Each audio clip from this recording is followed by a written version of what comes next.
Naiulat na nawalan ng komunikasyon ang isang Cyclone aircraft na umalis mula sa Cauayan City Airport kahapon alas 9:30 ng umaga at magpahanggang ngayon ay hindi pa nakakarating sa Palanan Airport. Base sa ulat, ang naturang commercial plane ay may 2 pasahero kabilang narito ang pilotong si Captain Lavien Abul II habang hindi pa natutukoy ang pagkakakilanlan ng pasahero.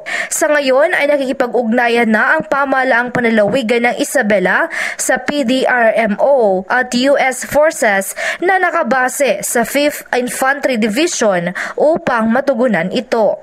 Sa nakuhang impormasyon, nagkaroon na ng conference ang Cauayan Airport Police Station kasama ang Office of the Civil Defense Region 2 para sa pagsasagawa ng search and rescue operation. Muling namataan ang nasabing eroplano sa bahagi ng San Mariano, Isabela. Mula dito sa Ilagan, Isabela, Jardel Inere para sa Radyo Alternatibo Balita Nationwide.